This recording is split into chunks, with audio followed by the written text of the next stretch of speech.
രാജേഷ് ടോക്സിന് അടുത്ത വീഡിയോയിലേക്ക് സ്വാഗതം. ഇന്ന് നമ്മൾ പറയുന്നത് വെച്ചാൽ ഈ ഒരിക്കൽ കൂടി അതായത് വീണ്ടും ഒരു നാഷണൽ അവാർഡും കൂടെ പ്രഖ്യാപിക്കാൻ പോകുന്നു. അതായത് 2022 നാഷണൽ അവാർഡ്. കാര്യം നമുക്കറിയാം കോവിഡിന് ശേഷം അതായത് ആ സമയത്ത് പ്രഖ്യാപിക്കാൻ പറ്റാത്ത രീതിയിൽ ഒരു സാധാരണ 2023 അവാർഡാണ് 2024 പ്രഖ്യാപിക്കേണ്ടതെങ്കിലും 2022 നാഷണൽ അവാർഡാണ് 2024 പ്രഖ്യാപിക്കാൻ പോകുന്നത്. പക്ഷേ സ്റ്റേറ്റ് അവാർഡിനെ സംബന്ധിച്ചിടത്തോളം അതല്ല. 2022 സ്റ്റേറ്റ് അവാർഡ് 2023 നമ്മുടെ സംസ്ഥാനത്ത് കൊടുത്തു കഴിഞ്ഞു. 2024 കൊടുക്കാൻ പോകുന്നത് 2023 സെൻസർ ചെയ്ത സിനിമകളുടെയാണ്. അപ്പം അങ്ങനെയാണെങ്കിൽ 2023 തുടക്കത്തിൽ റിലീസ് ചെയ്ത സിനിമയാണ് നൻപകൽ നേരത്ത് മയക്കം എന്ന മമ്മൂക്കയുടെ ലിജോ ജോസ് പെല്ലിശ്ശേരി ചിത്രം. പക്ഷേ നൻപകൽ നേരത്ത് മയക്കം സെൻസർ ചെയ്തിരിക്കുന്നത് 2022 അതുകൊണ്ടാണ് 2022 ഏറ്റവും മികച്ച സംസ്ഥാനത്തെ നടനായിട്ട് മമ്മൂക്കയെ തിരഞ്ഞെടുത്തത്.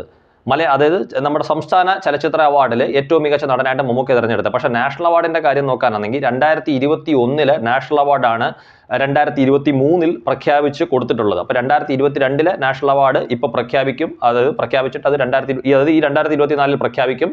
പക്ഷെ അത് 2022 അങ്ങനെയാണെങ്കിൽ നൻപകൽ നേരത്തെ മയക്കം തീർച്ചയായിട്ടും ഫൈനൽ റൗണ്ടിലേക്ക് എത്തും. ഏതാണ്ട് ആ ഒരു രീതിയിലുള്ള വാർത്തകളാണ് വന്നുകൊണ്ടിരിക്കുന്നത്. അപ്പം നമുക്കറിയാം, ഇപ്പം മമ്മൂക്ക എനിക്ക് തോന്നുന്ന ഏറ്റവും വലിയൊരു മത്സരം മമ്മൂക്ക നേരിടാൻ പോകുന്നത് അല്ലെങ്കിൽ നേരിടുന്നത് എന്ന് പറയുന്നത് കാന്താര എന്ന് പറയുന്ന സിനിമയിലെ ഒരു കന്നഡ സിനിമയിലെ ഋഷഭ് ഷെട്ടി എന്ന് പറയുന്ന ഒരു നടന്റെ ഭാഗത്തു നിന്നാണ് മമ്മൂക്ക ഈ പ്രാവശ്യമായിട്ടുള്ള വെല്ലുവിളി നേരിടുന്നതെന്നാണ് നമുക്ക് അറിയാൻ സാധിക്കുന്നത്. അപ്പോൾ അതിനെക്കുറിച്ച് നമുക്ക് പറയാനാണെങ്കിൽ മമ്മൂക്കയുടെ ആദ്യത്തെ നാഷണൽ അവാർഡ് വരുന്നത് 1989 വിധേയൻ ഒരു വടക്കൻ വീരകഥ, വിടയനല്ല മതിലുകൾ ഒരു വടക്കൻ വീരകഥ, ഈ രണ്ട് സിനിമകളിലൂടെയാണ്. 1993 അദ്ദേഹം വീണ്ടും നാഷണൽ ലെവലിൽ ദേശീയ തലത്തിൽ ഏറ്റവും മികച്ച നടനായിട്ട് തിരഞ്ഞെടുക്കപ്പെട്ടതാണ് വിധേയനിലെയും പൊന്തന്മാടയിലെയും അഭിനയത്തിന്. പിന്നീട് 1998 അതായത് അദ്ദേഹത്തിന്റെ മൂന്നാമത്തെ നാഷണൽ അവാർഡ് വരുന്ന ഡോക്ടർ ബാബാ സാഹേബ് അംബേദ്കർ എന്ന് പറയുന്ന സിനിമയിലൂടെ. അത് നമുക്കറിയാം, അതൊരു ഇംഗ്ലീഷ് ഭാഷയിൽ ഉള്ള രീതിയിലാണ് അത് അതിൻ്റെ ഒരു അവാർഡിന് പോവുകയും അത് തിരഞ്ഞെടുക്കപ്പെട്ടതും ചെയ്തത്.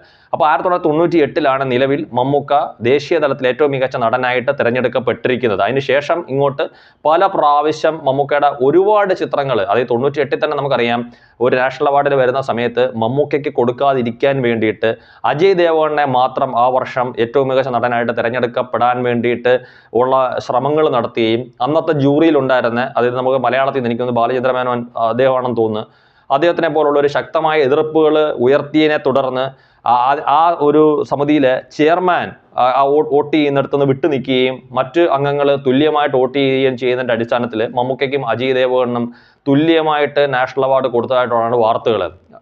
എന്തോ ആയിക്കോട്ടെ, മമ്മൂക്കയോടൊപ്പം അജയ് ദേവഗണിനെ തിരഞ്ഞെടുത്താൽ നമുക്ക് തെറ്റ് പറയാൻ പറ്റത്തില്ല, ജൂറിയുടെ തീരുമാനമാണ്. പക്ഷേ ഇങ്ങോട്ടുള്ള മമ്മൂക്കയുടെ അതിനു മുമ്പും അതിന് ശേഷമുള്ള ഇപ്പം 94 സുഹൃത്തത്തിനുള്ള നാഷണൽ അവാർഡിന് അദ്ദേഹത്തിനെ തഴഞ്ഞ 93 ഈ പറയുന്ന കണക്ക് വിധേയനിലും പൊന്തന്മാടയിലും മമ്മൂക്ക നാഷണൽ അവാർഡ് വാങ്ങിച്ചു എന്ന് പറയുന്ന ഒരു കാര്യം പറഞ്ഞിട്ടാണ്. 97 ഭൂതക്കണ്ണാടിക്കകത്ത് അദ്ദേഹത്തിനെ നിരസിച്ചത്. അദ്ദേഹം ഇതിനു മുമ്പ് ഒരുപാട് പ്രാവശ്യങ്ങളിൽ അവാർഡ് വാങ്ങിച്ചിട്ടുണ്ട്, അവിടെ പുതിയ ആൾക്കാരെ പരിഗണിക്കണമെന്ന് ജൂറി പറഞ്ഞിട്ടാണ്.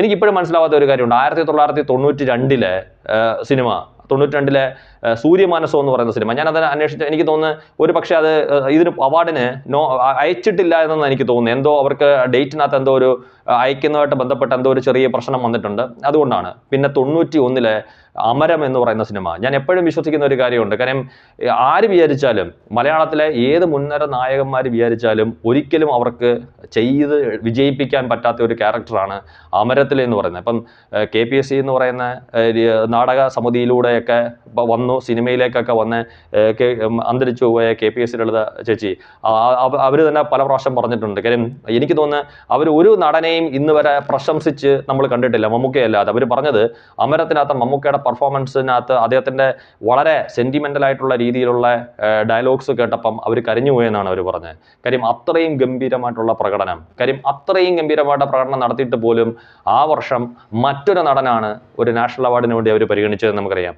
പിന്നീട് നമ്മൾ ഇങ്ങോട്ട് വരുമ്പോൾ നമ്മൾ പറഞ്ഞ കണക്ക് ഭൂതക്കണ്ണാടി പോലുള്ള സിനിമകൾ, പത്തേമാരി പോലുള്ള സിനിമകൾ, അങ്ങനെ ഇതിനിടയ്ക്ക് ഒരുപാട് സിനിമകൾ. പേരൻപ് എന്ന് പറയുന്ന മമ്മൂക്കയ്ക്ക് ഏറ്റവും മികച്ച നടനായിട്ട് തിരഞ്ഞെടുക്കപ്പെടും എന്ന് ഉറപ്പുണ്ടായിരുന്ന പേരൻപ് എന്ന് പറയുന്ന സിനിമ ഫൈനൽ റൗണ്ടിലേക്ക് പോലും അയക്കാതെ എവിടെയോ ഏതോ ഒരു ഇതിനകത്ത് തഴഞ്ഞു കളഞ്ഞു. അതായത് ഒരു പല പല സമിതികളായിട്ട് ഇരുന്നിട്ട് പല ആൾക്കാർ ഗ്രൂപ്പായിട്ടിരുന്ന് കണ്ടിട്ട് ഒരു ഫൈനൽ റൗണ്ടിലേക്ക് എത്തിക്കുമ്പം ഒരു പക്ഷേ ചെയർമാനെ പോലുള്ള ആൾക്കാർ ആ ഒരു ഫൈനൽ ഡിസിഷൻ എടുക്കുന്നിടത്ത് ആ ഒരു ലെവലിലേക്ക് പോലും വിടാതെ എവിടെയോ വെച്ച് തഴഞ്ഞു കളഞ്ഞത് പേരൻപ് എന്ന് പറയുന്ന സിനിമ സിനിമയും മമ്മൂക്ക എന്ന് പറയുന്ന നടൻ്റെ അത്ഭുതകരമായിട്ടുള്ള അദ്ദേഹത്തിൻ്റെ പ്രകടനത്തിനെയും അങ്ങനെ നിരവധി, അതായത് നമ്മുടെ ഒരു ലിസ്റ്റ് തന്നെ എടുത്തു കഴിഞ്ഞാൽ മമ്മൂക്കയ്ക്ക് എങ്ങനെ അവാർഡ് കൊടുക്കാതിരിക്കാം എന്നാണ് കഴിഞ്ഞ ഒരുപാട് കാലങ്ങളായിട്ട് നോക്കിക്കൊണ്ടിരുന്നത്. അതിനകത്ത് ഒരാളെ മാത്രം നമ്മൾ കുറ്റപ്പെടുത്തിയിട്ടില്ല, ഒരുപാട് കാലങ്ങളായിട്ട്. അപ്പോൾ ഈ പ്രാവശ്യം എനിക്ക് തോന്നുന്നു നൻപകൽ നേരത്ത് മയക്കം എന്ന് പറയുന്ന അദ്ദേഹത്തിൻ്റെ ഈ സിനിമ എല്ലാം കൊണ്ടും ഒരു നാഷണൽ അവാർഡ്, അതായത്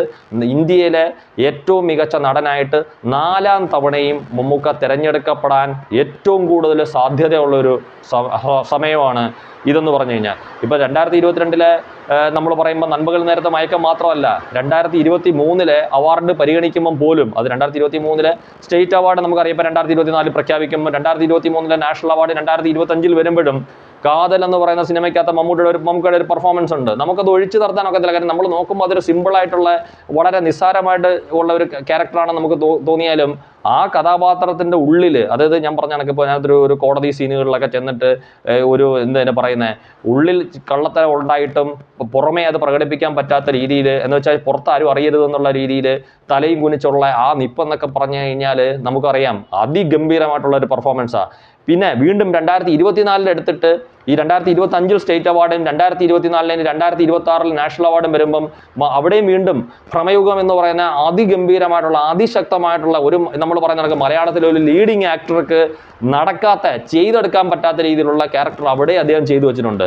അപ്പോൾ ഈ കാതലിലേക്കും ഭ്രമയുഗത്തിലേക്കും നമ്മൾ പോകുന്നതിന് മുമ്പ് മമ്മൂക്കയുടെ നൻപകൽ നേരത്ത് മയക്കം എന്ന് പറയുന്ന സിനിമയ്ക്ക് എല്ലാവിധ അർഹതയും ഉണ്ടായിട്ടും അതിനെ തഴയരുത്. ഇനിയിപ്പം ഋഷഭ് ഷെട്ടിക്ക് വേണ്ടിയിട്ട് മമ്മൂക്കയെ തഴയരുത്. വേണമെന്നുണ്ടെങ്കിൽ ഒരു കാര്യം ചെയ്യാം, ഋഷഭ് ഷെട്ടിക്കും മമ്മൂക്കയ്ക്കും അത് വീതിച്ചു കൊടുക്കുന്ന ഒരു സാഹചര്യം വന്നാൽ പോലും, അങ്ങനെ ചെയ്താൽ പോലും തെറ്റില്ല. പക്ഷേ ആർക്കെങ്കിലും വേണ്ടിയിട്ട് മമ്മൂക്കയെ തഴയുകയോ മറ്റെന്തിൻ്റെയെങ്കിലും കാര്യത്തിനകത്ത് മമ്മൂക്കയായിട്ട് പൊരുത്തപ്പെട്ട് പോകാൻ മമ്മൂക്കയായിട്ട് പറ്റില്ല, അത് മമ്മൂക്കയ്ക്ക് കൊടുക്കണ്ട എന്ന് വിചാരിച്ച് ഒരിക്കലും അദ്ദേഹത്തിനെ പോലുള്ളൊരു നടനെ ഒഴിവാക്കി, അതായത് ഒരു തെറ്റായിട്ടുള്ള ഒരു സന്ദേശം കഴിഞ്ഞ കുറേ കാലങ്ങളായിട്ട് നമ്മുടെ സമൂഹത്തിൽ നിലനിൽക്കുന്ന കുറേ വിവാദങ്ങളും കാര്യങ്ങളും ശരിവെക്കത്തക്ക രീതിയിൽ അദ്ദേഹത്തിനെ ഒരിക്കലും അതിൽ നിന്ന് ഒഴിവാക്കരുത്.